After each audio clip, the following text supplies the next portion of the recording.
say you're sorry.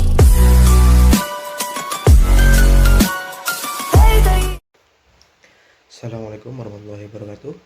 Perkenalkan, nama saya Adi Fauzan Muafi dengan akhiran NIM 087 kelas PAI A4.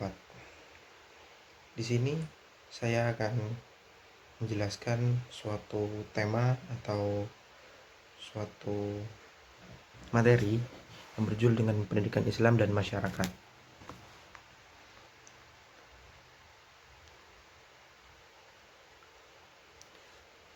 Nah, yang pertama adalah pendidikan Islam dan masyarakat itu definisinya adalah pendidikan Islam adalah sistem pendidikan yang berlandaskan ajaran Al-Quran dan Hadis, bertujuan untuk mengembangkan potensi individu dalam dimensi spiritual, moral, dan intelektual. Pendidikan ini memiliki dua aspek utama. Yang pertama adalah aspek historis maupun filosofis. Yang kedua adalah komponen utama pendidikan. Aspek histori dan filosofis itu adalah pendidikan Islam yang dimulai sejak masa Nabi Muhammad SAW yang pertama kali memperkenalkan metode pengajaran berbasis wahyu. Sejarah pendidikan Islam menunjukkan bahwa Nabi dan para sahabatnya mengajarkan pengetahuan agama duniawi kepada generasi awal Islam. Ajaran ini mencakup studi mendalam tentang Al-Quran dan Hadis maupun fikih, hukum Islam, dan ilmu pengetahuan lainnya yang menjadi pondasi pendidikan Islam hingga saat ini. Yang kedua adalah komponen utama pendidikan. Pendidikan Islam terdiri dari komponen utama yaitu pendidikan agama dan pendidikan umum. Pendidikan agama mencakup pengajaran, akidah, keimanan, dan ibadah-ibadah atau ritual-ritual lainnya. Sedangkan pendidikan umum melibatkan ilmu pengetahuan seperti matematika, sains, bahasa, sejarah, dan lain-lain. Nah, semua ini menciptakan keseimbangan antara pengembangan spiritual maupun pengembangan intelektual. Yang selanjutnya adalah tujuan pendidikan Islam. Tujuan utama pendidikan Islam adalah untuk membentuk karakter yang baik dan kuat. Ini termasuk penanganan nilai-nilai dari kejujuran, tanggung jawab, kesabaran, dan empati. Pendidikan Islam yang memfokuskan pada pembentukan pribadi yang tidak hanya unggul dalam ilmu pengetahuan, tapi juga memiliki akhlakul karimah yang mulia. Yang kedua adalah pengembangan intelektual. Pendidikan Islam bertujuan untuk mengembangkan kemampuan intelektual individu, melibatkan penguasaan ilmu, pengetahuan, dan keterampilan yang relevan dengan perkembangan zaman. Pengetahuan yang diperoleh dapat digunakan untuk kemaslahatan umat. Yang ketiga adalah keseimbangan dunia dan akhirat. Pendidikan Islam menekankan pentingnya keseimbangan antara pencapaian duniawi maupun pencapaian akhirat. Seperti itu. Ini berarti bahwa selain mengajar kesuksesan di dunia, individu juga harus mempersiapkan diri untuk kehidupan selanjutnya setelah mati tersebut dengan menjalankan ajaran dan syariat agama dan berbuat hal-hal yang baik. Seperti itu. Yang ketiga adalah keseimbangan dunia dan akhirat. Lanjut, pendidikan Islam dalam konteks masyarakat. Yang pertama adalah untuk pembentukan masyarakat yang etis. Pendidikan Islam berperan dalam membentuk masyarakat yang beretika dan beradab. Yang kedua adalah penguasaan pada struktur sosial. Struktur sosial mempromosikan nilai-nilai sosial seperti kesetaraan, persaudaraan, dan solidaritas untuk membantu membangun masyarakat yang lebih inklusif dan adil. Yang selanjutnya adalah pendidikan Islam dan budaya lokal. Pendidikan Islam sering diintegrasikan dengan budaya lokal untuk menciptakan sistem pendidikan yang sesuai dengan ajaran agama yang relevan. Selanjutnya adalah model pendidikan Islam di berbagai negara. Yang pertama di Indonesia. Di Indonesia sistem pendidikan Islam melibatkan berbagai tingkatan dari madrasah, MTS, hingga aliyah.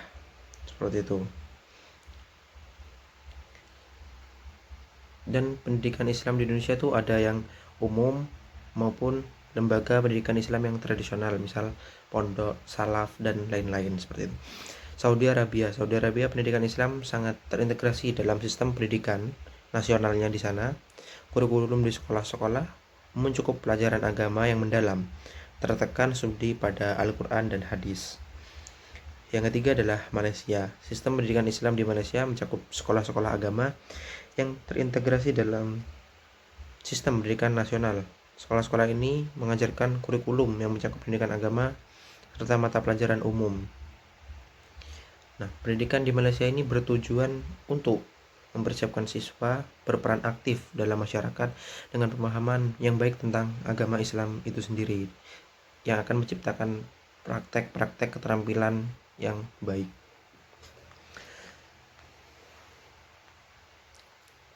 Selanjutnya adalah untuk menghadapi tantangan global. Di era globalisasi, pendidikan Islam perlu beradaptasi dengan perubahan cepat dan teknologi dan budaya, meliputi integrasi pengetahuan modern dengan ajaran Islam hingga individu dapat berkompetisi di kancah global. Kurikulum yang adaptif. Sekolah Islam perlu mengembangkan kurikulum yang mengintegrasikan ilmu pengetahuan kontemporer dengan nilai-nilai Islam itu sendiri. Yang kedua adalah pendidikan memperkuat toleransi dan perdamaian. Pendidikan Islam mengajarkan pentingnya toleransi dan saling menghormati antar umat beragama dalam konteks multikultural. Dalam pendidikan, mengurangi potensi konflik. Nah, program dialog antar agama itu inisiatif untuk melibatkan dialog antar umat agama yang membantu menjembatani pemahaman dan kerjasama. Yang ketiga adalah kontribusi terhadap pembangunan berkelanjutan. Pendidikan Islam juga berkontribusi pada pengembangan berkelanjutan dengan menekankan tanggung jawab sosial dan lingkungan. Nilai seperti keadilan sosial, perlindungan lingkungan itu sangat sesuai dengan prinsip-prinsip Islam itu sendiri. Nah, proyek berbasis komunitas melibatkan siswa dalam proyek yang mendukung berkelanjutan lingkungan dan kesejahteraan sosial yang dapat memberikan pengalaman dan praktis. Yang selanjutnya adalah pendidikan Islam dan pemberdayaan masyarakat. Yang pertama adalah pemberdayaan ekonomi, yang kedua adalah pendidikan kesehatan dan kesejahteraan, yang ketiga adalah keterlibatan dalam mengambil keputusan.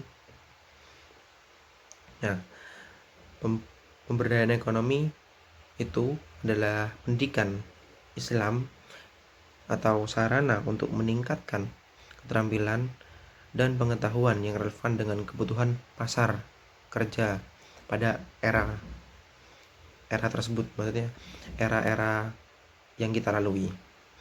Nah, program pelatihan yang berbasis pada ajaran Islam dapat menciptakan peluang kerja bagi individu-individu dan remaja-remaja yang memasuki masa produktif. Yang nomor 2 adalah pendidikan kesehatan dan kesejahteraan.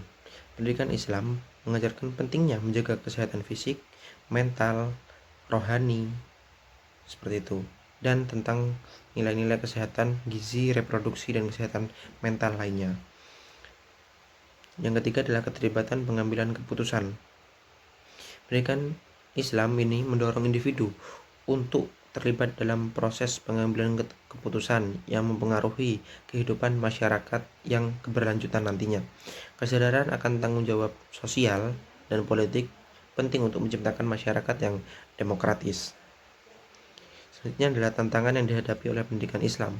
Yang pertama adalah stigma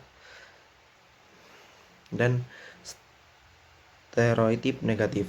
Pendidikan Islam seringkali menghadapi stigma dan stereotip negatif yang dapat menghambat penerimaan dan pengembangan pendidikan ini di kancah masyarakat maupun internasional. Yang kedua adalah kualitas pendidikan yang beragama.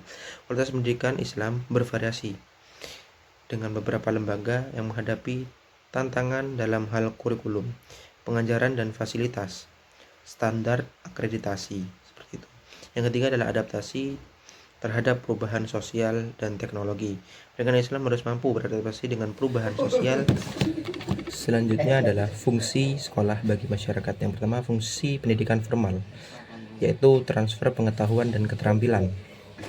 Salah satu fungsi utama sekolah adalah mengantarkan pengetahuan dan keterampilan kepada siswa melalui kurikulum dan sekolah yang menyediakan berbagai ilmu yang disiplin yang dibutuhkan untuk mempersiapkan siswa memasuki dunia kerja dalam kehidupan bermasyarakat. Yang kedua adalah pengembangan keterampilan berpikir kritis. Sekolah juga berperan dalam mengembangkan keterampilan berpikir kritis analisis pada siswa melalui berbagai metode pengajaran seperti diskusi, penelitian, dan proyek. Siswa diajarkan untuk menganalisis informasi dan membuat keputusan yang pendidikan yang berbasis proyek. Metode pengajaran berbasis proyek dapat mendorong siswa untuk berkolaborasi dalam menyelesaikan masalah yang nyata yang ada pada lingkungan hidupnya. Selanjutnya adalah fungsi sekolah dalam pendidikan Islam. Pertama, membentuk karakter dan moral. Yang kedua, pendidikan akademisi dan pengetahuan sosial. Yang selanjutnya adalah sekolah sebagai pusat komunitas. Interaksi sosial, sekolah seringkali menjadi pusat interaksi sosial bagi keluarga, komunitas, kegiatan seperti pertemuan orang tua, acara sekolah, dan program komunitas melibatkan berbagai anggota masyarakat, memperkuat hubungan sosial dan membangun rasa kebersamaan. Sekolah dapat menyelenggarakan acara-acara seperti bazar, festival, dan seminar yang melibatkan masyarakat luas. Yang kedua adalah program komunitas. Sekolah Islam sering terlibat dalam program komunitas yang bertujuan untuk memberikan dukungan kepada masyarakat sekitar. Program-program ini bisa meliputi bantuan kemanusiaan, kegiatan lingkungan, dan acara-acara sosial yang membuat ikat komunitas.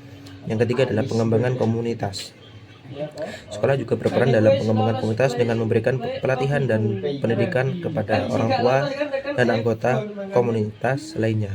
Dapat mencakup seminar, workshop, dan pelatihan keterampilan yang relevan dengan kebutuhan masyarakat. Pelatihan ini dapat mencakup topik-topik seperti kesehatan, kewirausahaan, dan keterampilan hidup. Ini sekolah dan kesejahteraan sosial. Yang pertama, pendidikan dan kesejahteraan. Yang kedua adalah dukungan psikologis dan akses pendidikan. Selanjutnya adalah peran sekolah dalam pendidikan multikultural.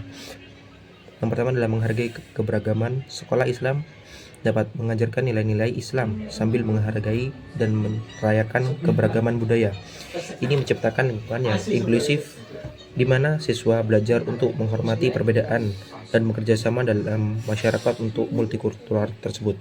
Sekolah dapat mengadakan acara-acara budaya, kelas bahasa, dan diskusi tentang keberagaman untuk mempromosikan pemahaman antar budaya. Selanjutnya adalah integrasi budaya. Sekolah Islam mengintegrasikan budaya lokal dan kurikulum mereka untuk menciptakan jembatan antara tradisi Islam dan budaya lokal. Hal ini membuat siswa memahami dan menghargai warisan budaya mereka sambil tetap mengikuti ajaran agama. Kurikulum yang mengintegrasikan aspek budaya lokal dapat membantu siswa merasa lebih terhubung dengan identitas mereka sendiri. Selanjutnya yang ketiga adalah pendidikan toleransi. Pendidikan multikultural di sekolah Islam juga mencakup pengajaran tentang toleransi dan persaudaraan. Ini penting untuk membangun pemahaman antar budaya dan mendorong konsep damai di masyarakat. Sekolah dapat menyelenggarakan program-program yang mempromosikan dialog antar budaya dan pendukung nilai toleransi saling menghormati. Selanjutnya adalah fungsi ekonomi. Persiapan untuk dunia kerja. Sekolah memiliki tanggung jawab untuk mempersiapkan siswa memasuki dunia kerja melalui pendidikan vokasional dan pelatihan keterampilan. Sekolah dapat membantu siswa mendapatkan pekerjaan yang lebih layak. Pembangunan ekonomi lokal. Dengan menciptakan individu yang terdidik dan terampil, sekolah berkontribusi pada pembangunan ekonomi lokal. Siswa yang sukses di bidang akademisi dan keterampilan akan mampu berkontribusi pada pertumbuhan ekonomi di daerah mereka. Selanjutnya adalah fungsi budaya. Yang pertama adalah pelestarian dan pengembangan budaya. Yang kedua adalah pendidikan multikultural. Fungsi psikologis. Yang pertama adalah dukungan emosional. Yang kedua adalah pengembangan kepercayaan diri. Selanjutnya, tantangan yang dihadapi sekolah dalam melaksanakan fungsinya. Yang pertama adalah keterbatasan sumber daya, yang kedua kurangnya keterlibatan masyarakat, selanjutnya adalah proses pendidikan dan tantangan teknologi. Pertama adalah kontribusi pembangunan masyarakat, pendidikan Islam dalam pembangunan sosial, inisiatif sosial, peran dalam pemberdayaan ekonomi. Dan selanjutnya adalah inovasi informasi pendidikan Islam. Yang pertama ada modernisasi kurikulum, yang kedua pendekatan pedagogis baru, yang ketiga adalah penerapan teknologi. Selanjutnya adalah kasus studi pembaruan melalui pendidikan agama Islam.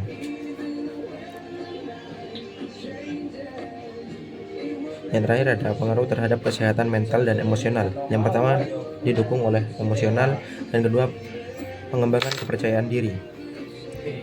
Ya, sekian yang dapat saya sampaikan. Terima kasih. Wassalamualaikum warahmatullahi wabarakatuh.